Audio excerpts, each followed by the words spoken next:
क्या सच में अब डाउटफुल है Gurgaon L1 liquor shop is genuine और नॉट, इसके बारे में? क्योंकि गुड़गांव में जो अल्कोहल प्राइस है, जिस प्राइस में आपको अल्कोहल को सर्व किया जाता है, डिलीवर किया जाता है, वो काफ़ी डाउटफुल बना देता है हम इंडियंस को। हम लोग सोचते हैं यार अपनी शहर में जब खरीदता हूँ तो इस बॉटल का प्राइस इतना सारा है, बट गुड़गांव में ये इतने कम में कैसे दे पाते हैं? सच में इसमें कुछ झोल होगा, ये गलत कुछ होगा, या कुछ तरीके से पानी वानी मिला के कुछ ना कुछ तो करता होगा। इतना सस्ते में कैसे हो सकता है? वेल, अगर इसका आंसर मैं दूं आपको सीधा सीधा, तो मैं बोलूंगा कि ये आपका गलत फहमी है। फ्रेंड्स, गुड़गांव में जो अल्कोहल मिलते हैं वो परफेक्टली जेन्युइन है, वो उसमें कुछ भी झोल या कुछ भी नहीं है। जेन्युइन लिकर को सर्व करते हैं ये L1 लाइसेंसीज। तो फिर ये क्वेश्चन आता है कि आप कभी कभी ये L1 जो लिकर है इसको खरीदने के बाद हरियाणा से या गुड़गांव से पीने के बाद आपको क्यों लगता है कि कुछ गड़बड़ है? क्यों सब बोलते हैं गुड़गांव का लिकर अच्छा नहीं होता है? अच्छा, ये डाउट्स कहां से तैयार हो रहा है? फ्रेंड्स, आपको तो मैंने आंसर दे दिया कि ये जेन्युइन है, और मैं ये लीगल एंगल से बोल रहा हूं, ये कोई ज्ञान नहीं है। वीडियो देखिए, आपको सब पता चल जाएगा। चलिए आगे बढ़ते हैं। Welcome back friends. जैसे कि मैंने आपको आंसर दे दिया कि गुड़गांव का जो L1 शॉप्स है वहां से आप अगर अल्कोहल को खरीदते हैं तो आप जेन्युइन अल्कोहल को खरीद के लेकर आ रहे हैं आपके घर में। रम, जीन, वोडका, विस्की, रम जो भी आप खरीदता है वो जेन्युइन प्रोडक्ट है। अब गुड़गांव का अल्कोहल को मैं क्यों जेन्युइन बोल रहा हूं, इसके रिगार्ड में मैं आपके साथ कुछ पॉइंट्स शेयर करूंगा। फ्रेंड्स, ध्यान से सुनिए। जब भी कोई अल्कोहल बनता है, मान लीजिए कोई विस्की बन रहा है, चलो ओकस्मिथ मैं पकड़ लेता हूं, ओकस्मिथ बन रहा है, तो वो कहां बनता है ना? गोवा में बनता है। अब अगर गोवा में एक प्लांट होता है जहां पर विस्की को बनाए जाते हैं, अब उसी जगह से पैन इंडिया में, ऑल अक्रॉस इंडिया में उसको डिस्ट्रीब्यूट किया जाता है। अब जैसे कि आप जानते हैं, मेरे वीडियोस अगर अक्सर आप लोग देखा करते हैं तो आप जानते हैं कि हर एक स्टेट का जो एक्साइज ड्यूटी है, टैक्स है, वो अलग अलग होते हैं। तो इसलिए मान लेता हूं कि ओकस्मिथ को वेस्ट बंगाल में दिया गया है, तो वेस्ट बंगाल का जो टैक्स स्ट्रक्चर है उसके रिगार्ड में ओकस्मिथ का प्राइस 1100 रुपया हो रहा है। अब उसी ओकस्मिथ को अगर दिल्ली में सेल करते तो दिल्ली स्टेट गवर्नमेंट उसके ऊपर एक अलग सा टैक्स लगाता है, उसके चलते उस पर्टिकुलर ब्रांड का 750 रुपया हो जाता है। और इसी तरीके से अगर उसी पर्टिकुलर ओकस्मिथ को हरियाणा में या गुड़गांव में L1 जो शॉप्स है उसमें सेल किया जाएगा तो हरियाणा का जो टैक्स स्ट्रक्चर है उसके अकॉर्डिंग उसका प्राइस ऑलमोस्ट 400 हो जाते हैं। अब एक बात बताइए कि हरियाणा के लिए क्या ओकस्मिथ ब्रांड गोवा में बैठे बैठे कोई डाइल्यूटेड ड्रिंक्स बनाया? जी नहीं। जो ब्रांड ओकस्मिथ बनाए थे गोवा में उसी ब्रांड को ना डिस्ट्रीब्यूट करेंगे। वो तो हर एक स्टेट के लिए अलग अलग क्वालिटी का अल्कोहल को नहीं बनाएंगे। इससे बदनामी किसका होगा?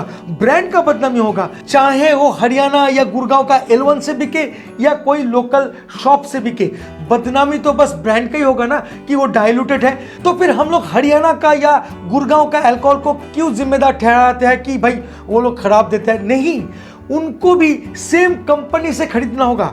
तो फिर अब सोचते होंगे कि शायद ये लोग बीच में मिलावटी करते हैं। भाई ऐसा भी करना नहीं है, क्योंकि हर एक जगह का एक्साइज रूल है। आप ज्यादा करके नहीं बेच सकते हो। आप कोई भी हरियाणा का L1 शॉप में जाओ और वहां पर आप जाके बिल मांगो, आपको तुरंत बिल दे देगा। इसका मतलब ये जेन्युइन अल्कोहल है। अगर कोई शॉप जो लाइसेंसी शॉप है जैसे कि L1, अगर ये लाइसेंस शॉप है तो ये एक्स्ट्रा ड्रिंक नहीं रख सकते हैं। अगर मान लेता हूं आपके कहने पे कि शायद ये लोग मिलावटी करते हैं, तो यार एक्सेस भी तो होगा और उसको भी तो सेल करने पड़ेंगे। तो आप बिल मांग के देखो, हमेशा आपको बिल प्रोवाइड किया जाता है। देखिए, ये आपका गलत फहमी है। कोई भी ब्रांड, ब्लेंडर स्प्राइट हो, रॉयल स्टैग हो, स्कॉच विस्की हो, स्कॉटलैंड का हो, जो भी ब्रांड हो, वो हमेशा जेन्युइन प्रोडक्ट इन सब शॉप्स में डिलीवर करते हैं और वहां से जेन्युइन प्रोडक्ट आप खरीद के लेकर आते हैं। वो तो आपका मनगढ़ंत कहानी है, बल्कि मैं बोलूंगा कि इंडिया का कहानी है कि अगर एक बेकार चीज को बहुत ज्यादा प्राइस में बेचो तो ये सबसे अच्छा है, और एक जेन्युइन प्राइस को अगर सस्ते प्राइस में बेचो तो फिर आप लोग डाउटफुल हो जाते हो। और एक पॉइंट पे मैं आपके साथ डिस्कस करूंगा और वो है कि अक्सर हम लोग मिसगाइडेड होते हैं हमारे फ्रेंड्स के जरिए या कोई कुछ बोल दिया उसके जरिए, हम लोग अपने दिमाग से उसको जज नहीं करते। चलिए मैं आपको छोटा सा एडवाइस देता हूं, और उन लोग जो अक्सर टेस्ट करके बता देते हैं कि ये नकली है ये असली है, उनको आप घर पे बुलाइए। आपके घर में जो सिमिलर ब्रांड्स हैं उन 4 ब्रांड ले लीजिए, जैसे कि मान लेता हूं कि AC black, imperial blue, royal stag and McDowell's whisky, और इन चारों को एक 4 छोटे छोटे ग्लास में डाल के उसको बोलिए कि तेरा आंख में मैं पट्टी बांध रहा हूं और तू पी के बता दे कि इनमें से मैकडबल्स कौन सा है या एसी ब्लैक कौन सा है या चलो इंपीरियल ब्लू कौन सा है, बता दो। आपको मैं बोलता हूं 100 में से 99.1% आदमी को पता ही नहीं चलता है वो पी क्या रहा है, और वो डिटेक्ट कर ही नहीं पाएगा। मैं आपको दावे के साथ बोल सकता हूं, ये लोग जो बोलते हैं ना कि मैंने पिया ये घटिया लगा, बहुत गलत बोलते हैं। मैं आपको बोल रहा हूं कि ये एक्सपेरिमेंट करके देखिए। आपका जो फ्रेंड लोग आपको अक्सर ऐसा बोलते हैं तो आपको पता चल जाएगा कि कितना, इवन आप अगर सोचते हो कि मैं परख लेता हूं तो फिर आंख में पट्टी बांधिए, अपना वाइफ को बोलिए 4 ड्रिंक देने के लिए, आप पीकर बोलिए ना मैं देखता हूं। अगर सच में आप डिटेक्ट कर पाए लिखिए, अगर आपके मन में गट्स है तो लिखिए कि मैंने पकड़ के दिखाया। बहुत कम को भाई, मैं ये नहीं बोल रहा हूं, ये रिसर्च बोल रहे हैं कि आम पब्लिक जो इंडिया में ड्रिंक्स करते हैं वो लोग पानी सोडा इतना सब मिला के ड्रिंक्स करते हैं, वो लोग जब नीट पिएंगे या किसी भी तरीके से वो अगर ढूंढने का कोशिश करेंगे बड़ी मुश्किल से पता चलता है यार, बड़ी मुश्किल से। ये मामूली बात नहीं है, याद रखिएगा सेम कैटेगरी होना चाहिए, नहीं तो फिर पकड़ में आ जाएगा। अब मैं आपको एक इंटरेस्टिंग बात बताता हूं, और ये काफी इंटरेस्टिंग इसलिए है क्योंकि इसी से ये जो हरियाणा है ये आपको सबसे सस्ते दामों पे अल्कोहल दे पाता है। और उसका कारण क्या है? Of course excise duty and tax.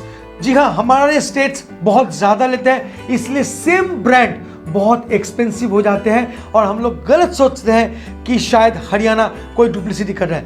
अभी मैं आपको एक ठोस एग्जाम्पल दूंगा। इंटरेस्टिंग फैक्ट का अगर बात करूं तो वीके बनियल जो deputy commissioner of excise east है हरियाणा का, सो मिस्टर वीके बनियल बताते हैं एज पर द पॉलिसी, जो पॉलिसी हरियाणा गवर्नमेंट ले चुका है, as per the policy 60% of excise duty and 4% of VAT have been reduced on IFL imported foreign liquor पे।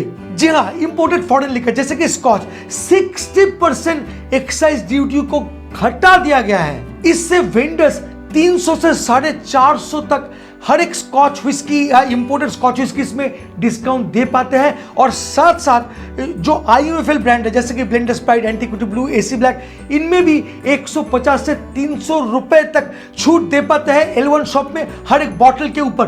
और इसके बावजूद भी बहुत सारे एक्साइज टैक्स हरियाणा गवर्नमेंट हर साल उठाते हैं। एक छोटा सा एग्जांपल दे तो आप समझ जाएंगे कि हरियाणा का जो फाइनेंस मिनिस्टर कैप्टन अभिमन्यु है, who also hold the charge of excise and taxation department, उन्होंने असेंबली में अपना बजट भाषण में शराब की बिक्री से 7,000 करोड़ रुपए की आय की अनुमान लगाए हैं। हालांकि 2019 एंड 20 का जो एक्साइज पॉलिसी ऑलरेडी अप्रूव्ड है बाय द कैबिनेट, उससे भी 500 करोड़ का एडिशनल टैक्स रेवेन्यू का टारगेट रखा है ये सरकार। मतलब टोटल 7,500 करोड़ का टैक्स रेवेन्यू।